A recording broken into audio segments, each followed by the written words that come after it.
Canelo, there's a lot of articles and social media news floating around saying that you could potentially be negotiating with Terence Crawford directly for a main fight. Any truth to that? No, I'm working in other things. Now I'm enjoying my family. I'm not talking about boxing yet.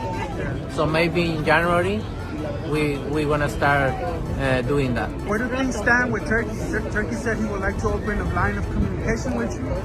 No middlemen, just you and him. I never say no to business. So if it is a business for me, I'm open to talk, no matter what.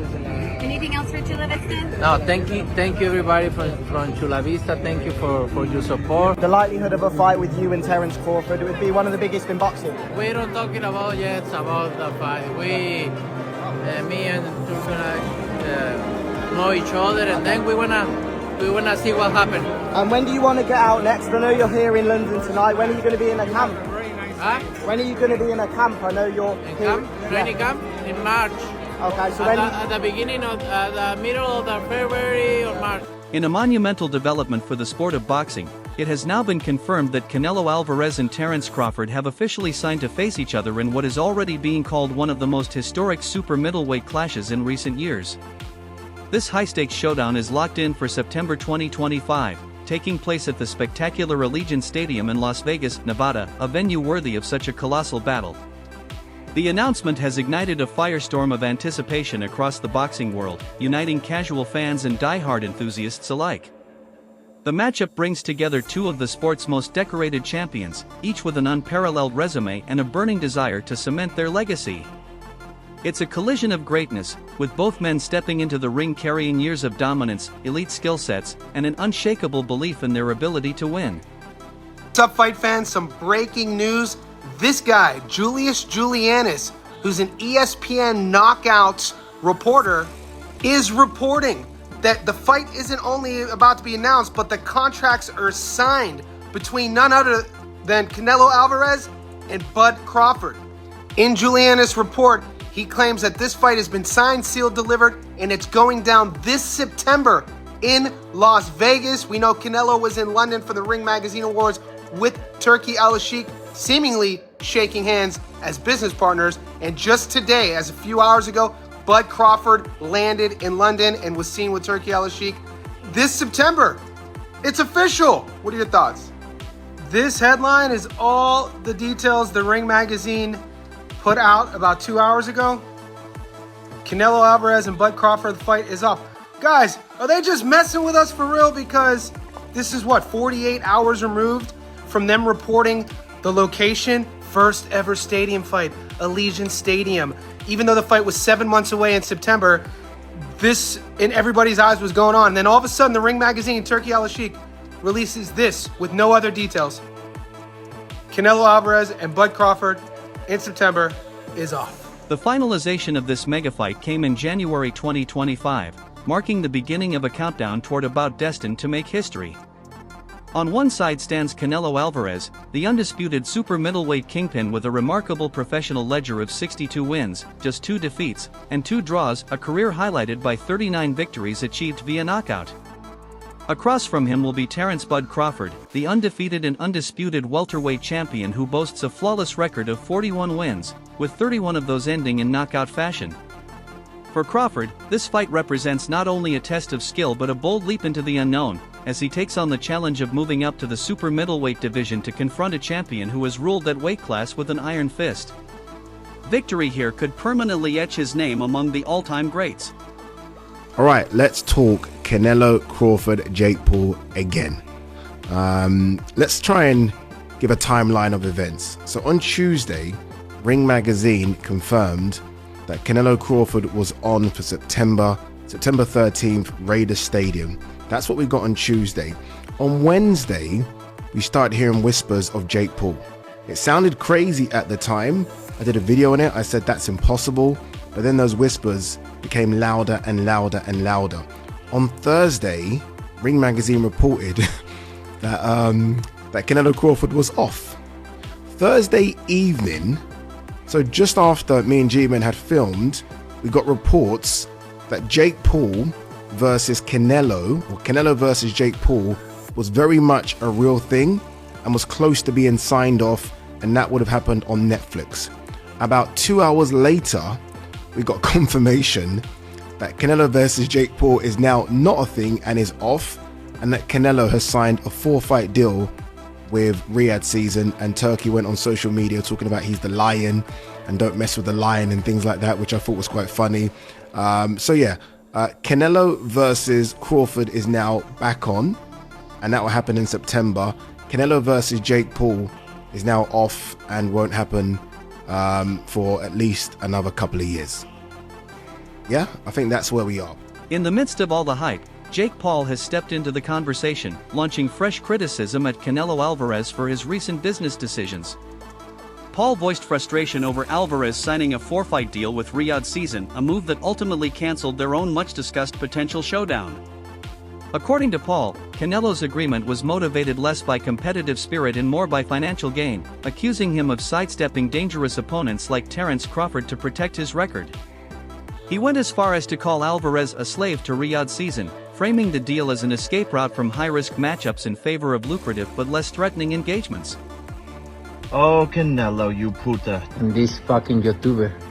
I just fight real fighters. Time to expose him. So we had a signed contract to fight. Here you can see Canelo's signature and my signature to the right. Claiming he's not fighting YouTubers. Bullshit. Look at the poster. We were announcing Tuesday, February 11th. Claiming he fights real fighters, but he's fighting Crawford, a 135-pound fighter, and running from a real fighter like David Benavidez, you bitch. The truth is you can be bought. You're a money-hungry squirrel chasing your next nut. The truth is these sports-washing shady characters are paying you hundreds of millions of dollars to stop our fight from happening because they couldn't fathom the fact that they can't create a bigger fight than me and you. Al Heyman has made you hundreds of millions of dollars and you turned your back on him for this check. Disloyal. And you were begging to do this fight on pay-per-view. But I have loyalty. Loyalty to Netflix, doing the biggest numbers. And you call me a YouTuber, but you've never had a boxing match as big as mine. Remember you told my team that your daughter came home and asked if you were fighting Jake Paul? She was all excited. You said that was the first time your daughter's ever asked you about a fight. And you're screwing over all your Mexican fans by doing your fights in Saudi. It just shows what type of person you are. And I promise you one thing, Canelo.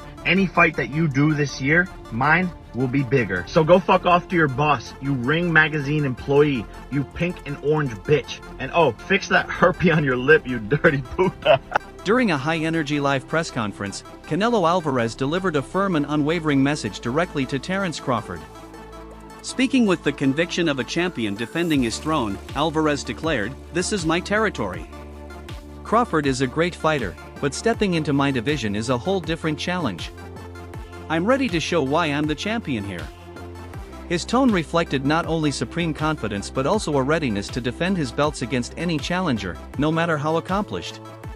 It was a public reminder that anyone stepping into the super middleweight ring with Canelo must be prepared to face a unique combination of skill, power, and relentless determination. How is Crawford going to be able to bridge this weight gap? Yeah, I don't think he can, in all honesty. I mean, he might not be able to bridge it on Saturday. Yeah. So, one weight class. 68, yeah, but you're coming up from 35. 35, 40, 47, 54. Sooner or later, it's one too many. And 68 is definitely too many. But Crawford's brilliant. Like, he's a genius. He's a generational great. So maybe he can find a way to do it. But I feel he'd be hugely outsized against Canelo Alvarez. Yeah. But you have to use your movement. If you're Terence Crawford in that fight, the last thing you want to do is stand and trade. He'd be moving a lot in that fight, trust me. I'm not saying he'd be running, but he would be moving a lot. Of course, that's the way to beat him. Yeah. You know.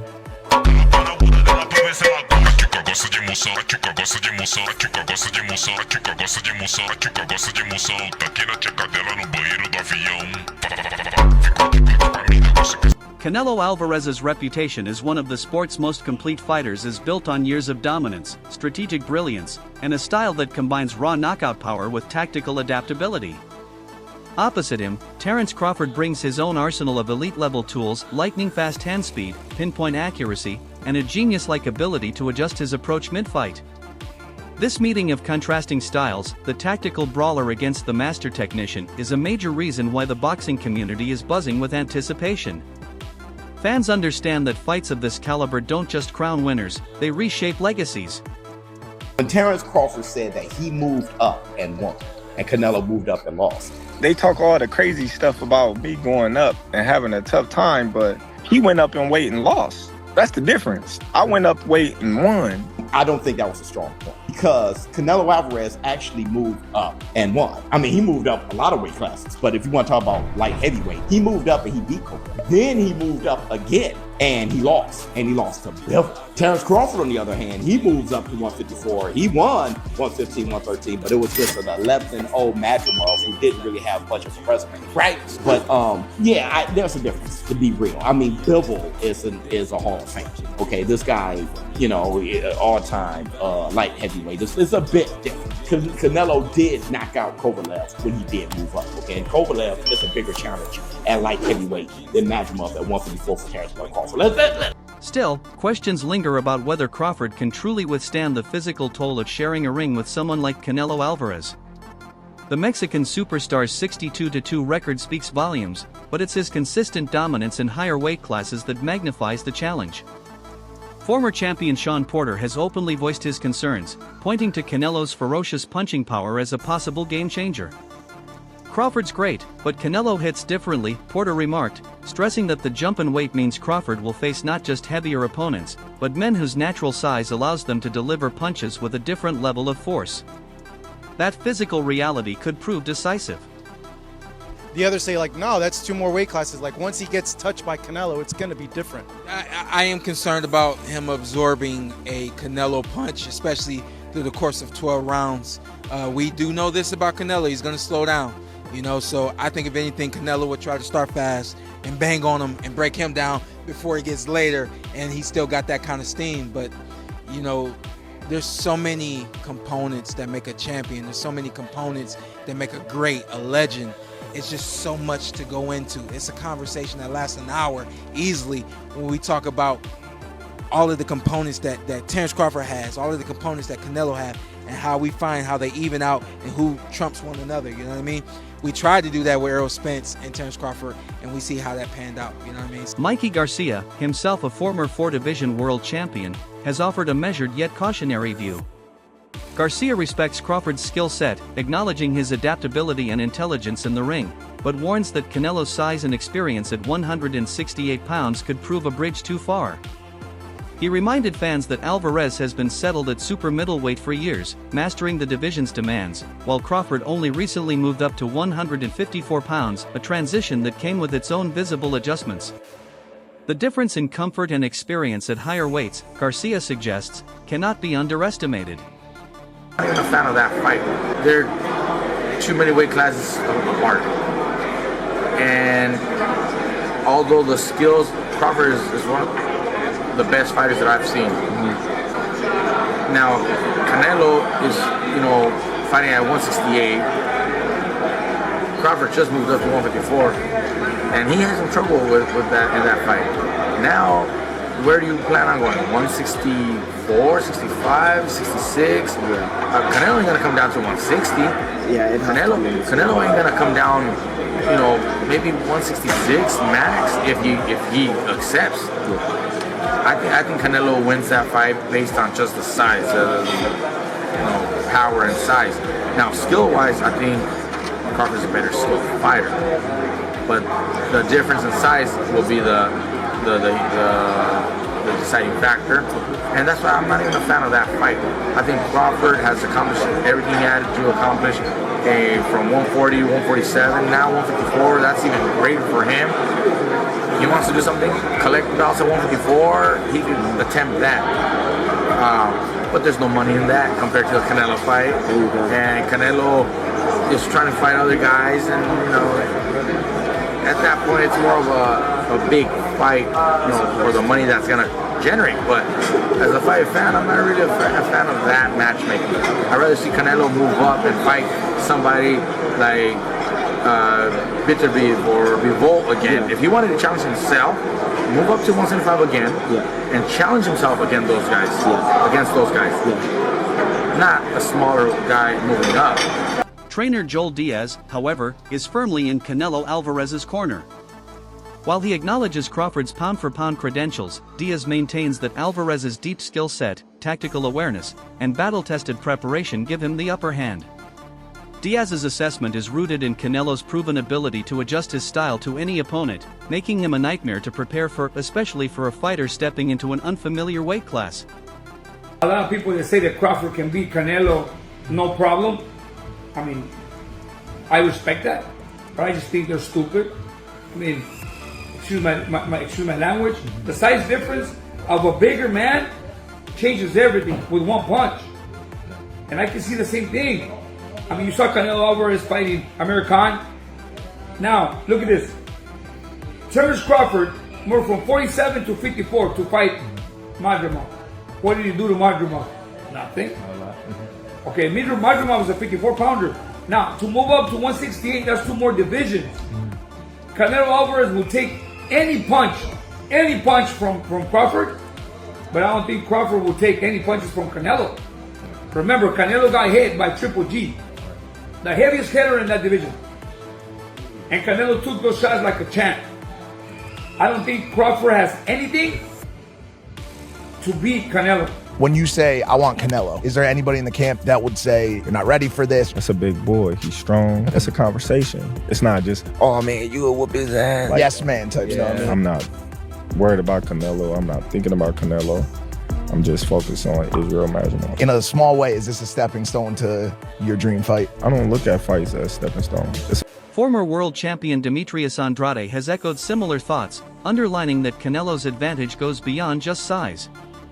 In Andrade's view, Alvarez's combination of power, speed, and high-level experience in the heavier divisions presents a complex problem for Crawford to solve.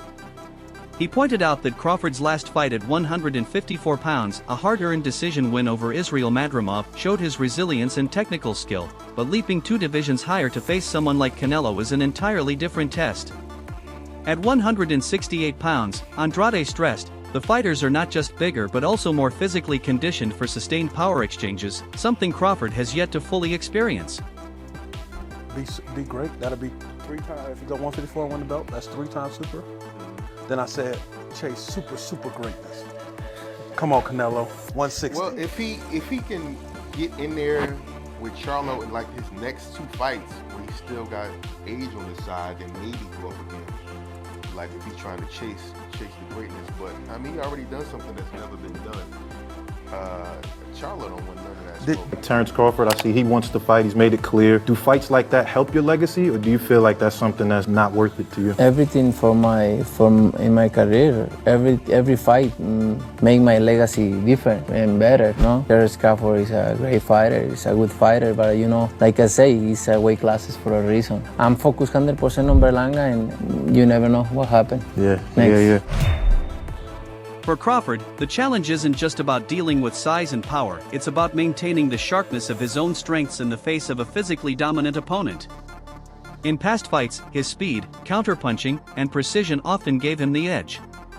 But against Canelo, those advantages could be blunted by sheer physicality and ring presence. Moving up to super middleweight means adapting to heavier blows, slower but harder exchanges, and a pace dictated by fighters built for the weight. Even with his technical brilliance, Crawford must prove that his own power and durability will remain effective in this new arena. Just a few weeks ago, you heard what Terence "Bud" Crawford had to say on why he wants to take on Saul Canelo Alvarez. I just want the opportunity, to fight the best fighter in my generation that's out there. He's the most accomplished fighter, and I would just like to, fight another great. Which is a very noble reason. I mean, it's a reason that I can get behind. If you notice, his primary reason isn't money. He did say it'll be the biggest fight, which, you do want a big fight, but I don't think he meant monetarily, which the money comes, okay? But what he's saying is he want to test himself versus the best. And I think he's telling the truth here, right? Of course you want big money and stuff like that, but I think his swan song is just him testing himself up against the very best. Those are the reasons the war room can. Veteran trainer Robert Garcia has gone on record predicting a Canelo victory, though he acknowledges that Crawford has the tools to make the opening rounds highly competitive. Garcia believes that the financial reward will be a major motivator for Crawford to accept this fight, but also recognizes that the Nebraska native has already cemented his legacy.